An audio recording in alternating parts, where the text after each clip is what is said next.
संसद में राम मंदिर दान विवाद पर हुए सांकेतिक नाटक के बाद सियासत लगातार गर्म है। इस मामले में सांसद पप्पू यादव, राहुल गांधी और समाजवादी पार्टी के सांसद अवधेश प्रसाद के खिलाफ एफआईआर दर्ज की गई है। लेकिन एफआईआर के बाद भी पप्पू यादव के तेवर जरा भी नरम नहीं पड़े।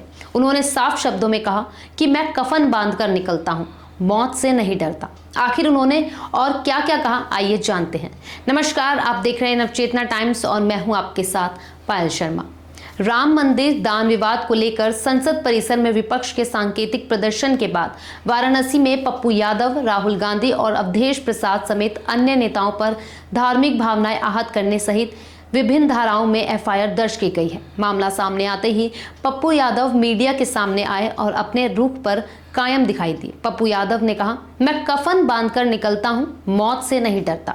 जो सच है वो बोलता रहूंगा। उन्होंने ये भी कहा कि अगर सच बोलने और सवाल पूछने की वजह से उनके खिलाफ केस दर्ज होता है तो उन्हें इसकी परवाह नहीं है।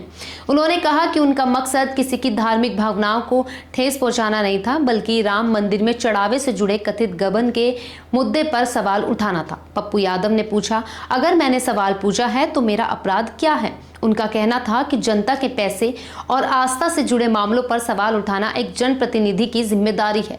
पप्पू यादव ने यह भी आरोप लगाया कि उनके खिलाफ राजनीतिक दबाव में कार्रवाई की जा रही है। उन्होंने कहा कि वे किसी भी जांच या कानूनी प्रक्रिया का सामना करने के लिए तैयार हैं, लेकिन अपनी आवाज नहीं दबाएंगे। इसी दौरान उनके आवास पर प्रेस कॉन्फ्रेंस के समय एक व्यक्ति ने उन पर चप्पल फेंक दी, जिसके बाद वहां हंगामा हो गया। इस घटना के बाद पप्पू यादव ने दावा किया कि मुझे मारने की साजिश थी, लेकिन मैं बच गया। हालांकि उन्होंने दोहराया कि वे डरने वाले नहीं हैं और अपनी बात रखते रहेंगे। दूसरी ओर इस पूरे मामले को लेकर भाजपा और कई संत संगठनों ने विपक्ष के प्रदर्शन की आलोचना की है। उनका आरोप है कि संसद परिसर में जिस तरह का सांकेतिक नाटक किया गया, उससे करोड़ों राम भक्तों की भावनाएं आहत हुई हैं।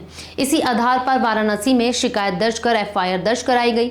अब सबसे बड़ा सवाल यही है कि क्या संसद में किए गए इस सांकेतिक प्रदर्शन को अभिव्यक्ति की आज़ादी माना जाए या फिर यह धार्मिक भावनाओं को ठेस पहुंचाने का मामला है? क्या एफआईआर के बाद यह विवाद और गहराएगा या फिर अदालत में इसकी सच्चाई सामने आएगी? फिलहाल इस पूरे मामले पर राजनीतिक तेज है और सभी की नज़र अब जांच और आगे की कानूनी कार्रवाई पर टिकी हुई है। आप इस मामले पर क्या सोचते हैं? अपनी राय कमेंट्स करके जरूर बताइएगा।